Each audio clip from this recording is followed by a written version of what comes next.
Et je vous propose de vous poser une petite question. Et si au lieu de faire fabriquer vos pièces détachées en Chine, de leur faire traverser les océans dans des navires géants, de devoir les stocker peut-être indéfiniment, vous les fabriquiez localement et à la demande.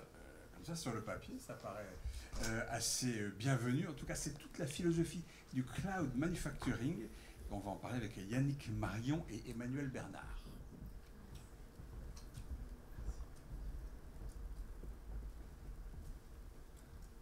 Je vous en prie, monsieur. Ah ben voilà. Les applaudissements. On arrive, on arrive. Allons-y. On arrive, on arrive. Vous aviez donné l'exemple, monsieur. Allez-y, allez-y. Donc là, vous entraînez tout le monde, vous voyez. Bon, parfait. Alors, Yannick Marion, ici même, vous êtes le fondateur et le dirigeant de BeHealth. BeHealth, c'est une entreprise qui a 6 ans de cloud manufacturing. Vous allez nous expliquer comment ça se passe. Et puis Emmanuel Bernard, à ma droite ici, d'Entrepôt du Bricolage, qui est une des filiales du groupe Samsé. Donc Entrepôt du Bricolage, c'est comme Bricorama, le Roi Merlin. C'est mieux, pardon, excusez-moi, c'est mieux, c'est mieux. Et c'est surtout beaucoup dans la Grenoble et toute la région. Avec une start-up de 6 ans. Ah bah voilà, donc c'est absolument parfait. Et vous, vous êtes chargé de mission sur l'innovation, et donc vous avez fait une collaboration là ensemble. Ça va être passionnant. Bah, je vous en prie, Yannick Marion. Exact. Bonjour à tous, merci de nous donner l'opportunité de vous présenter. Centrez-vous bien, mettez-vous là au milieu. Non, je vais même faire Non, comme non, ça. non, non, on va pas faire ça comme ça. Ok. Enfin, si ça vous va. Ça me va, tout me va. D'accord, centrez-vous bien. Ok. Regardez, vous êtes merveilleux. Ah oui, c'est vrai que c'est filmé. Pardon. Oui, donc vous présenter une collaboration qu'on a mis en œuvre avec l'Entrepôt du Bricolage en partant d'un contexte. Ce contexte-là, c'était sur l'approvisionnement de pièces détachées pour une cabine de douche où les enjeux de cette pièce détachée-là étaient assez importants, notamment sur le rapprovisionnement, sur la satisfaction client et aussi sur l'impact économique et écologique de s'approvisionner sur ces pièces détachées. Donc cette pièce détachée, son histoire, c'est quoi? C'est une pièce qui est fabriquée en Chine. En réassort, c'était 1200 pièces détachées par an. Le délai d'approvisionnement, c'était 2 mois. Donc autant vous dire, quand un utilisateur a sa cabine de douche qui est endommagée, 2 mois pour la réparer, ça commence à devenir long.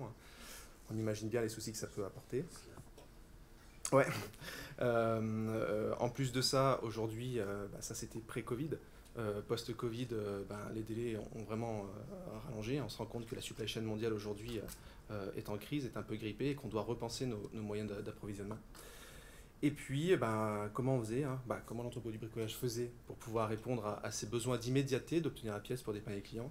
Et ils ouvraient des cartons de douche neuves et donc ils faisaient de la démarque. Ces cartons, on retirait les pièces, puis après c'était de l'invendu.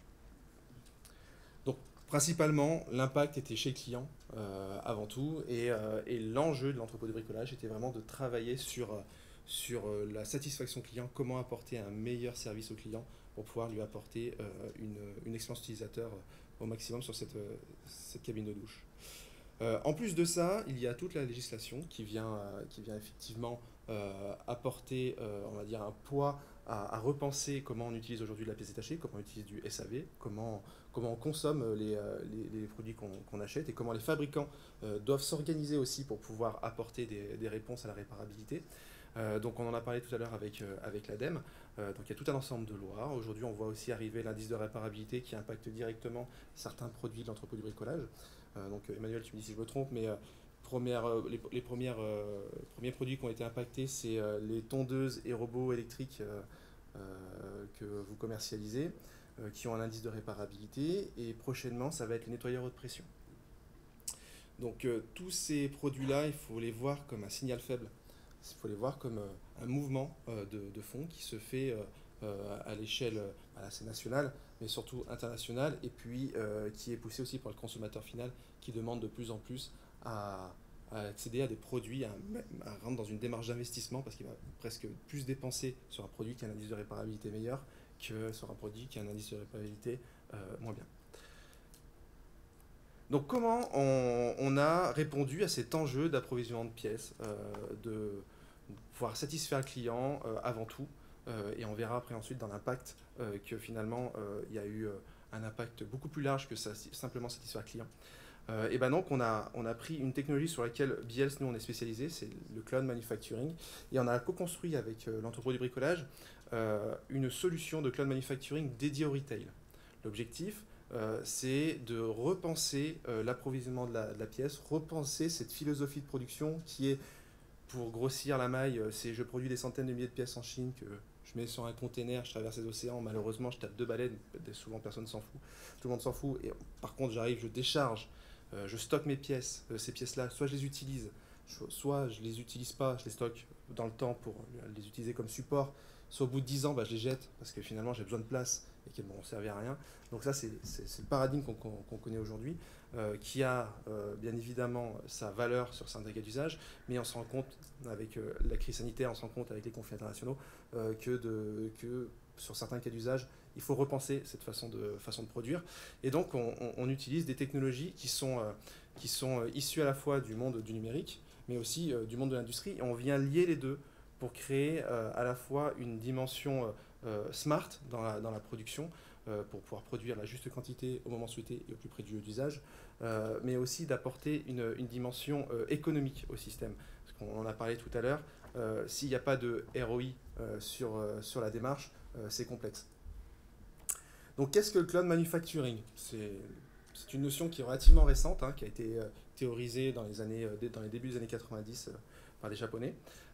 C'est un regroupement de technologies qui, à la fois du monde du logiciel, du numérique, de l'informatique, des mathématiques, mais aussi du monde du manufacturing. Et là, notamment chez BIELS, on s'appuie sur la fabrication additive, donc l'impression 3D industrielle, pour pouvoir produire.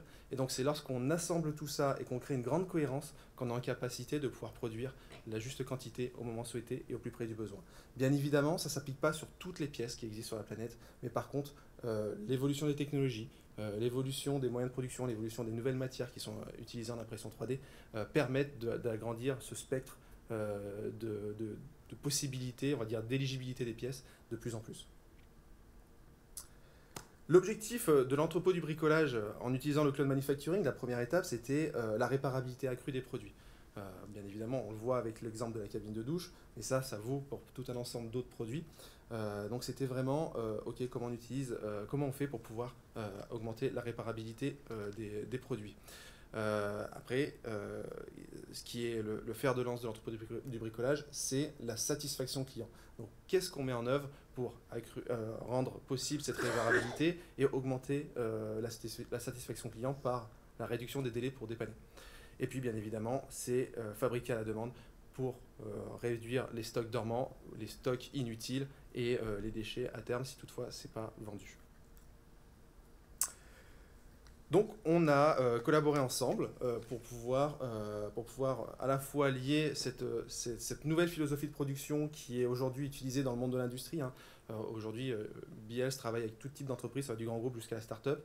BCM, donc BIELS Cloud Manufacturing, qui est la technologie qu'on a développée, qui est un système de production collaboratif qui vient mettre des moyens de production en face de besoins de production.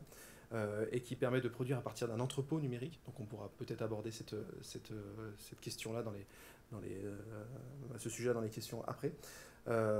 Comment on met tout ce système-là au service du retail pour pouvoir garder quelque chose qui est relativement stable. C'est un fournisseur, un distributeur et un client. Comment on garde ces trois acteurs et qu'on les fait travailler ensemble, collaborer ensemble pour pouvoir garder l'ensemble déjà de la chaîne de valeur, les business models qui sont déjà établis, et tout ça pour pouvoir mettre en place aussi une vraie cohérence à la fois économique, sociétale et environnementale. Donc quelques mots sur BCM. Donc on a parlé d'entrepôt numérique. Donc l'objectif de BCM, c'est sur toutes les pièces qui sont éligibles, c'est de passer d'un entrepôt physique où on stocke des pièces sur étagère à un entrepôt où on vient uniquement stocker l'ensemble des informations qui sont indispensables pour pouvoir produire et reproduire la pièce au cahier des charges par impression 3D. Le deuxième grand point fort du cloud manufacturing, c'est la production à la demande. Nos clients aujourd'hui nous utilisent par exemple pour produire, je dirais, une centaine, 1000, 2000, voire 10 000 pièces à un instant T dans l'année, mais ils veulent augmenter la durabilité de leurs produits, augmenter le cycle de vie du produit. Et donc quand ils ont un besoin de réassort, soit pour du SAV, soit parce qu'il y a une autre demande client mais qui est plus petite, eh ben, ils peuvent reproduire les pièces à la demande. C'est ce qu'on fait avec l'entrepôt du bricolage sur les pièces SAV. On ne va pas produire 300 pièces qu'on va stocker en se disant, bon, ben voilà, elles vont passer dans les 6 mois qui passent. On va produire peut-être la pièce qu'on va avoir besoin dans le mois, c'est-à-dire peut-être une vingtaine, qu'on va distribuer à travers les magasins. Donc c'est vraiment cet objet-là, cette dimension-là de produire à la demande. Dans BCM aussi, pour faciliter l'accès de cette technologie aux industriels, on s'est basé sur les codes du e-commerce. Tout le monde, tout à chacun, hein, on est tous habitués au e-commerce. Et donc on a vulgarisé au maximum, c'est quelque chose de compliqué d'ailleurs, c'est ce qui fait la force, on parlait d'Apple tout à l'heure, hein, c'est comment rendre quelque chose de très complexe hyper simple. Et donc on a essayé de simplifier au maximum l'accessibilité au cloud manufacturing en intégrant les codes du e-commerce pour avoir un suivi en temps réel. Et ce suivi en temps réel, on peut l'utiliser pour le mettre à disposition de l'utilisateur final. En temps réel, l'utilisateur final, il sait où il en est sa commande. Et il sait aussi que sa commande ne vient pas d'un stock, ne vient pas de Chine. Sa demande a lancé un ordre de production, cet ordre de production est suivi dans le temps. Tout à l'heure, je parlais de business model, de garder un business model. L'avantage de BCM, c'est qu'on vient créer un nouveau business model, le business model de la propriété intellectuelle pour une pièce. L'avantage de BCM, c'est qu'on est en capacité de pouvoir donner la possibilité à un client de commander une pièce sans qu'il ait toute la donnée indispensable pour la produire. Il a juste la possibilité, depuis son espace BCM à lui, de pouvoir commander la pièce. Et le fournisseur, le propriétaire de la propriété intellectuelle, lorsqu'il partage sa pièce dans l'espace de BCM de son client, peut mettre sa marge dessus, et à chaque fois que le client, en toute autonomie, va se réapprovisionner, eh ben, il touchera des royalties sur sa production. Donc comment BCM apporte une solution à l'entrepôt du bricolage? Donc on a parlé des enjeux d'approvisionnement. Hein. L'objectif, c'était de passer de 60 jours d'approvisionnement, 120 maintenant, à 5 jours. Donc ça, c'est quelque chose qui est complètement possible. Alors c'est possible, pourquoi? Parce qu'on s'appuie sur cette technologie-là qui est l'impression 3D industrielle. Pourquoi on s'appuie sur l'impression 3D industrielle? Parce qu'elle répond aux 3 piliers du monde qu'on crée avec nos clients, nos partenaires. C'est le monde de l'immédiateté. Aujourd'hui, on n'a pas besoin de créer d'outillage, on n'a pas besoin de stocker d'outillage pour pouvoir lancer un ordre de production. Dans une machine, on peut mettre X pièces d'un client et X pièces d'un autre client. Et on lance un site de production, donc il y a cette immédiateté de production. Cette flexibilité, on peut produire une pièce comme 1 million par an si on le souhaite. Et puis il y a le côté local. Une machine de fabrication additive, il faut savoir aujourd'hui, c'est un peu comme un robot. On la met aujourd'hui en France.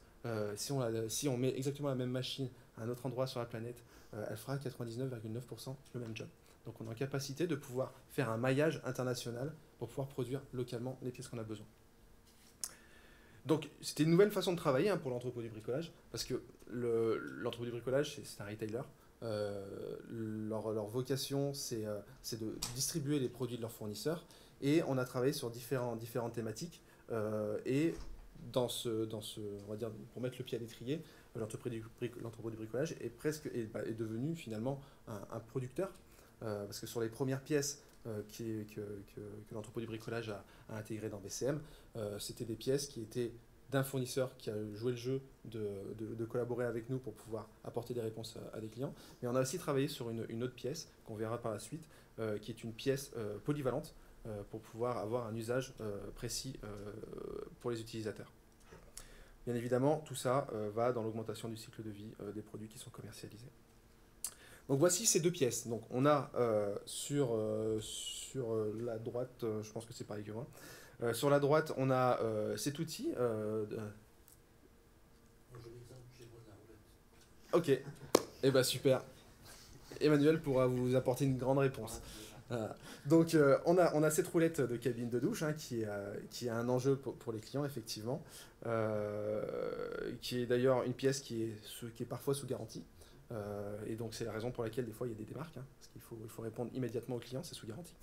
Et puis on a profité aussi de ce travail avec cette roulette pour créer un outil polyvalent qui permet de pouvoir répondre à tout un ensemble de cas d'usage d'un client pour faciliter la réparabilité. Et donc cet outil de serrage qui est un papillon a la possibilité, par exemple, de venir réparer le bras d'une tondeuse à gazon qu'on déplie. parce qu'il faut savoir que souvent ça passe sous la tondeuse, ce petit papillon. Réparer la vis de serrage d'un pied de parasol, et puis tout un ensemble de produits. Voilà. Donc c'est un outil qui aujourd'hui, c'est une pièce de quincaillerie, qui aujourd'hui permet finalement de réparer tout un ensemble de produits, mais avec une seule pièce. Donc on a vraiment travaillé là-dessus pour travailler l'impact que pouvait avoir cette pièce-là sur le cycle de vie des produits. La méthodologie, elle est très simple, vous pourrez aussi vous en inspirer. Le premier besoin, c'est de retrouver soit le 2D ou le 3D pour pouvoir reconstruire ce qui est la base d'une pièce qui est produite en impression 3D. C'est vraiment le fichier source.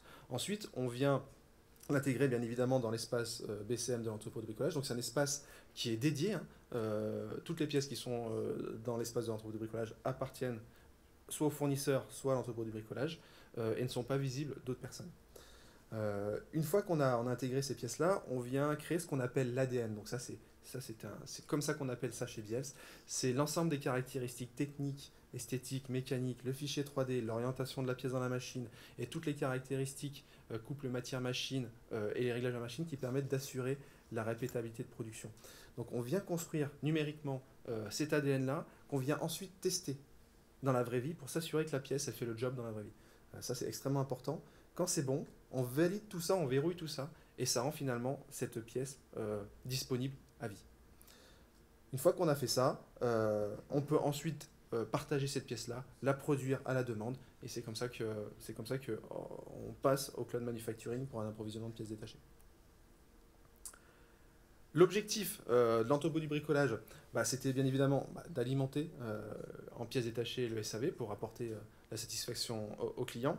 On est en capacité sur ces objets-là de faire du made in Auvergne-Rhône-Alpes pour un usage en Auvergne-Rhône-Alpes.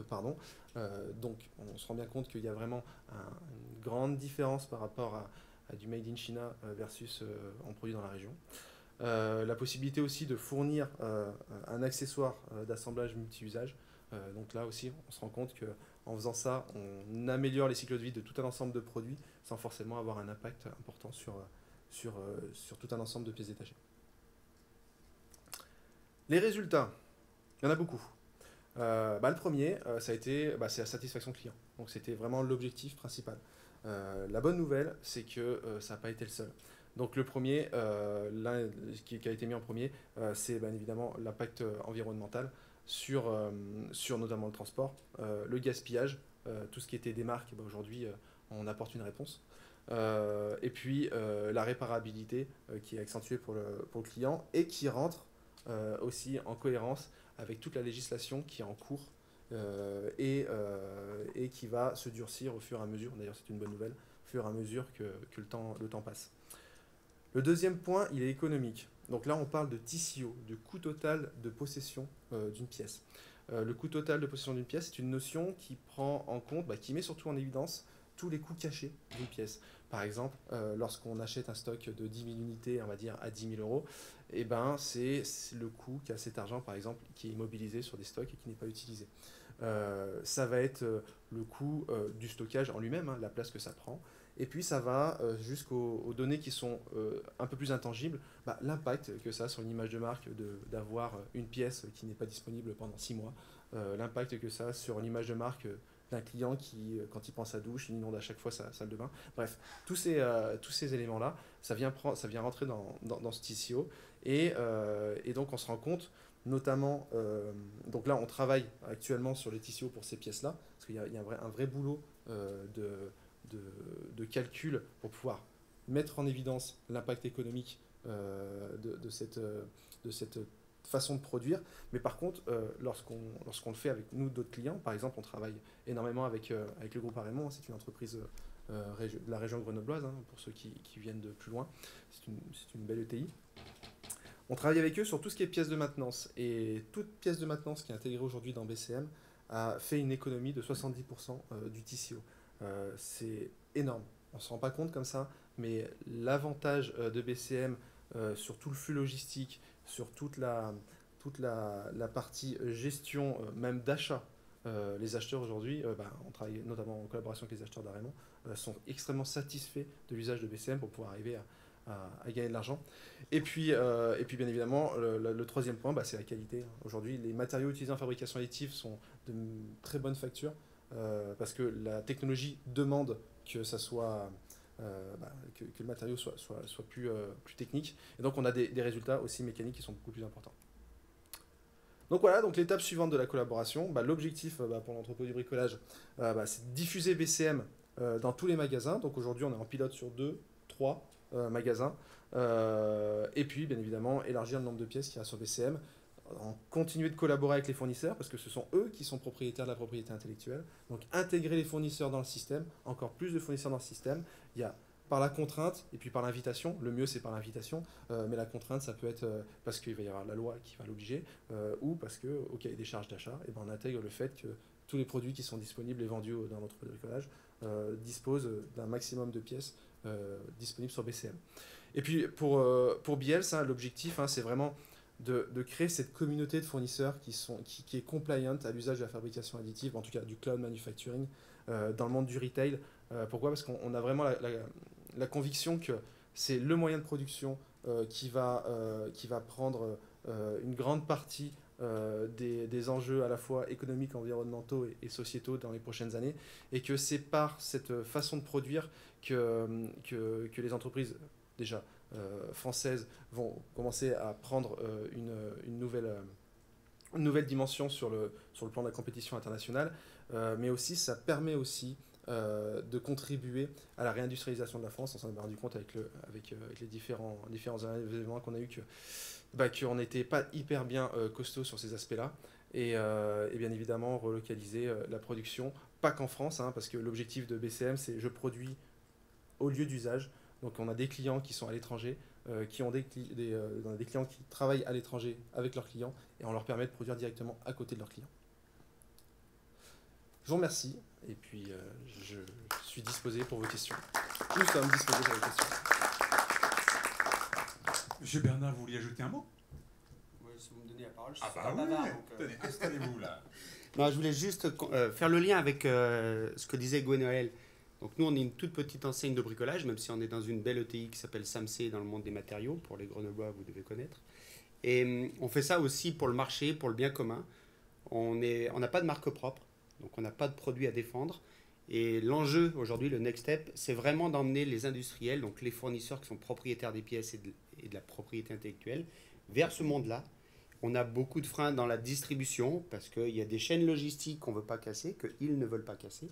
Le directeur du SAV, il n'a pas envie d'enlever tous les métiers qui font les petites commandes qui mettent 6 mois à arriver. Donc on se bloque à ça. Aujourd'hui, je suis là pour apporter le soutien à BIELS sans aucune autre volonté que de faire avancer le système.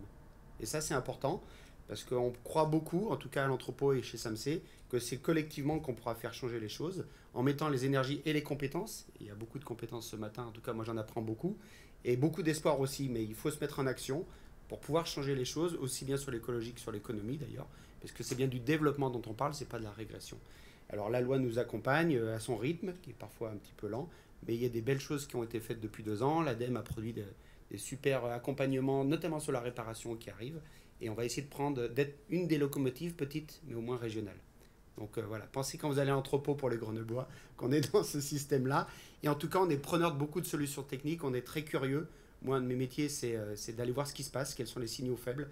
Et quand on a rencontré BIELS il y a 5-6 ans, d'abord le courant est passé, sans jeu de mots. Et puis en plus, l'histoire est belle. Donc là aussi, vous êtes parfois, vous, au bout d'une idée qui pourrait être développée peut-être dans la distribution. On est preneur, je suis preneur de tous ces échanges-là. Parfait, merci beaucoup, M. Marion. Un petit mot. Pardon ? Oui, M. Marion, pardon. Tenez, restez au micro une seconde. J'ai une petite question à vous poser. Oui, exactement. Parce que quand même, cette petite roulette, il a fallu récupérer le plan chez le fabricant qui était chinois. Oui, alors qu'est-ce qu'il vous dit ? Alors déjà, il faut le joindre, il faut lui parler. Oui, alors ça va quand on parle de commande. Généralement, les commerçants qui sont à l'autre bout du monde ou chez nous, ils répondent. Ils comprennent. Donc ça va. Mais alors ensuite, voilà, il faut obtenir le plan 3D. Là, il vous donne, il est d'accord, il est content. Oui, c'est ce que je disais, les fournisseurs traditionnels, et dans l'électroportatif, il y a beaucoup de grandes marques, on est tous utilisateurs, sont très très frileux sur ces sujets-là. Ça n'empêche pas qu'ils développent leur propre idée de leur côté. Et en tant qu'importateur, on s'est dit, un produit où on a un peu la main, c'est celui qu'on fait fabriquer.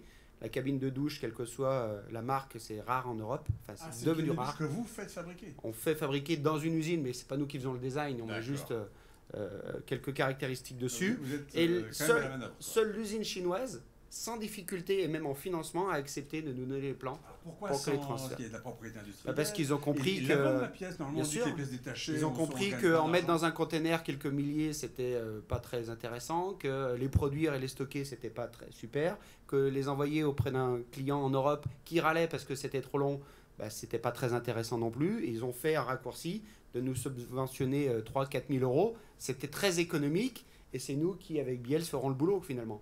Et c'est ce qu'on a fait. On a fait le POC qui fonctionne. Aujourd'hui, on a 3 produits qu'on ne montre pas au grand public, c'est-à-dire qu'on le délivre, mais ça passe par la qualité de nos vendeurs et notre SAV. On maîtrise notre SAV puisqu'il est à Chambéry, donc on sait ce qu'on répare et comment on peut le réparer. Et c'est malheureux que finalement, soit à l'autre bout du monde, qu'on ait compris tout l'intérêt industriel et commercial, plutôt que ce soit tout de suite en Europe. Mais on lâche rien, Oui, ça va arriver en Europe, il n'y a pas de souci, mais on lâche rien. Ça se diffuse, qu'est-ce qu'il dit ça pervasion, quelqu'un avait pervasion. Monsieur Marion, une petite question quand même pour vous, où il y a quelque chose dont qu'on n'a peut-être pas tout à fait expliqué, c'est que ces imprimantes 3D, elles sont dans des entreprises. Hein, en fait, vous avez, créé une communauté d'industriels qualifiés. Ce sont eux qui ont ces systèmes d'impression 3D. Et donc, vous êtes capable de leur dire, voilà, est-ce qu'il y a quelqu'un qui est prêt à fabriquer les 30 roulettes pour entrepôt de bricolage? Et eux, ils disent, bah moi, ok, oui, j'ai le bon plastique, j'ai la bonne machine. Et donc, c'est un système comme ça. C'est même mieux que ça. Vous qui fabriquez, vous personnellement. Effectivement, il y a de ça, mais c'est même mieux que ça. BCM permet effectivement de... BCM, c'est le BCM, logiciel. Biels Cloud Manufacturing permet effectivement d'avoir accès à une communauté d'industriels qu'on a, nous, qualifiés, qui disposent de moyens industriels de production en impression 3D. Donc on parle de machines qui valent d'une centaine de milliers d'euros à 1,5 million pour celles qui font du métal. Et ces gens, c'est leur métier de produire des pièces en fabrication additive. Et l'avantage de BCM, c'est que c'est le système lui-même qui vient driver la production vers le partenaire de l'industriel qui produit de façon automatique. C'est pas l'industriel qui choisit si oui ou non il va prendre la commande, c'est directement, c'est tout un partenariat qui est mis en place et c'est directement drivé comme ça. Donc c'est la raison pour laquelle pour les industriels, ça évite tout ce qui est partie sourcing, etc. Et puis l'autre côté aussi qui est sympa de BCM, c'est qu'on est aussi en capacité de pouvoir venir plugger à BCM ses moyens de production en interne.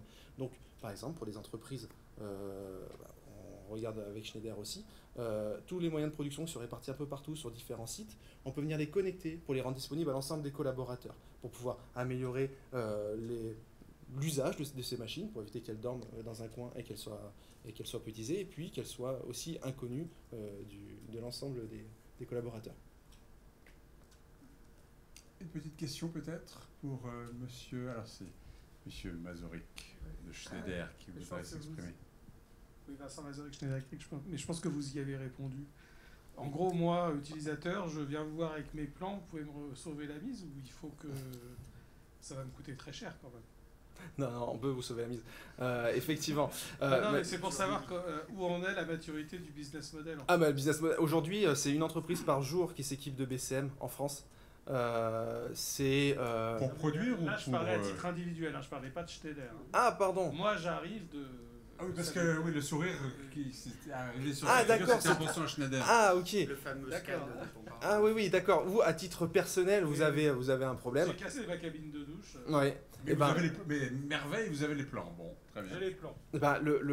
Aujourd'hui, comment s'organise le réapprovisionnement en cloud manufacturing? Ça se fait directement soit avec le fabricant, soit avec le distributeur.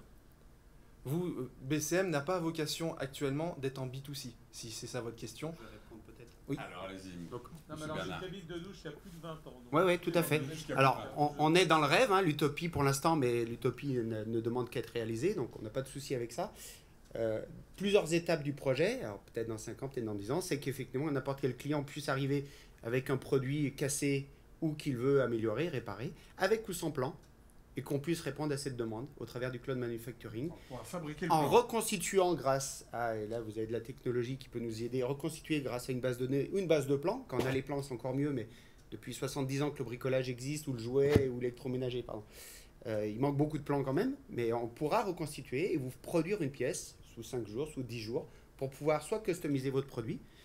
Là, il y a le monde du vintage, un peu, hein, comme dans la moto ou la voiture. Il y a quand même un marché énorme. Et là, le prix du produit est un peu moins problématique que quand c'est la cabine de douche qu'on se sert tous les jours et qu'on a payé que 150 €. Si on prend une pièce qui vaut 100 €, il commence à y avoir un petit problème d'obsolescence, là, enfin, en tout cas, au moins dans la tête. Donc oui, on imagine qu'en libre service, on peut avoir des mini-scanners. Pour l'instant, nous, on a fait des POC sur des pièces de 12 cm3. Preuve de concept. Des preuves de concept sur 12 cm3.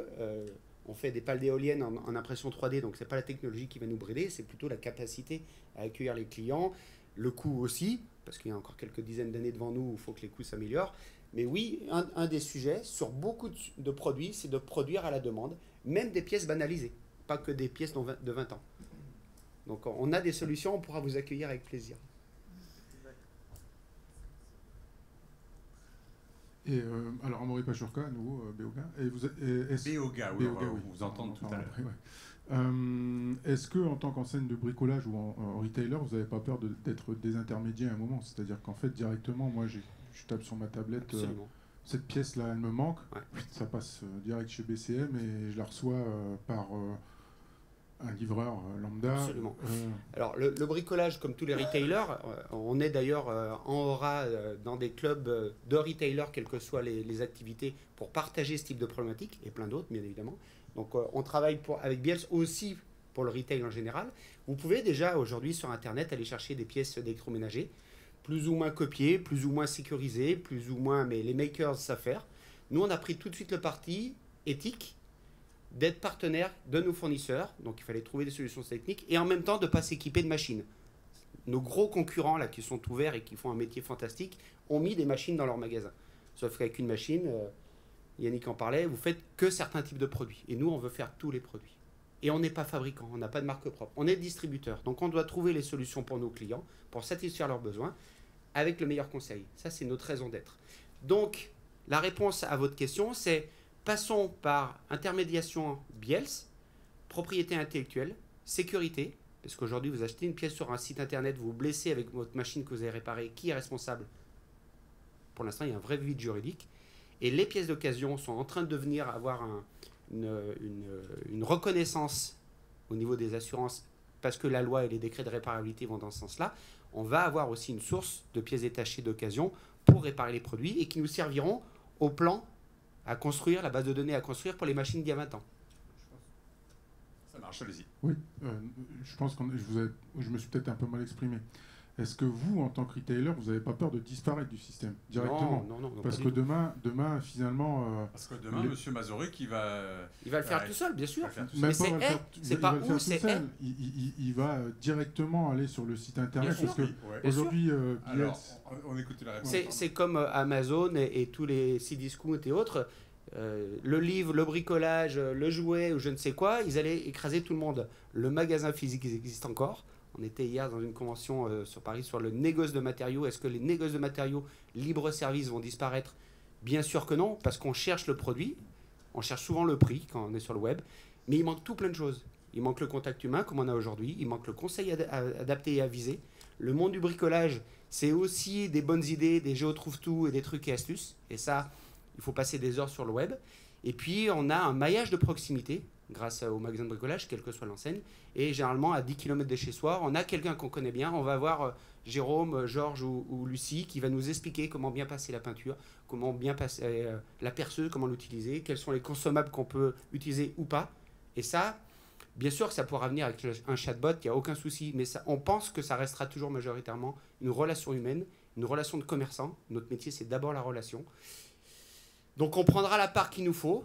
À l'entrepôt, on a fait le choix il y a 15 ans de ne pas aller dans la décoration pour être meilleur dans l'amélioration de l'habitat au sens de tout ce qui nous concerne aujourd'hui, l'isolation, la terminologie qui est utilisée dans toute l'isolation et les pertes d'efficacité. Aujourd'hui, on est très content d'avoir fait ce choix-là parce que c'est devenu à la mode et les plans gouvernementaux nous aident à avoir de la consommation. Le Covid a été pour nous fantastique, on est devenu même essentiel. On ne le savait pas, mais maintenant on est un commerce essentiel. Donc non, on n'a que des choses positives devant nous, dont le fait de pouvoir partager des approvisionnements avec des clients qui le voudront en direct. On n'a pas de souci avec ça. longue vie au retail. Alors, une dernière question, Monsieur Marion. Je suis désolé parce qu'il faut qu'on avance. Hein. Monsieur Marion, question importante. On a parlé de pièces plastiques, oui. Mais il n'y a pas que le plastique. Il y a quoi? Le métal? Le métal, céramique, il y a des résines. Il y a énormément de matières, effectivement. Et Monsieur Bernard me disait 300 matières possibles, parce que le plastique, il y en a plein de types différents. Oui, il y en a qui sont biosourcés ou pas. Voilà. Donc à chaque fois, je peux dire, ma pièce, je voudrais que ce soit du PA13, etc. Effectivement. Dans ce cas-là, c'est du PA11, effectivement. 11, pardon, excusez-moi. mais oui, bien sûr, oui, il y a des matériaux qui sont biosourcés. Par exemple, Arkema, chimiste français, développe et déploie des matériaux pour l'impression 3D industrielle. En biosourcé, effectivement. Et on a fait, nous, plusieurs allers-retours. Et on a fait, effectivement, on a travaillé, exactement, on a travaillé, donc il y a le côté relocalisation, mais il y a aussi le côté usage de la matière première pour fabriquer la pièce. Merci beaucoup, messieurs. Avec plaisir. Merci à tous les deux. Merci beaucoup.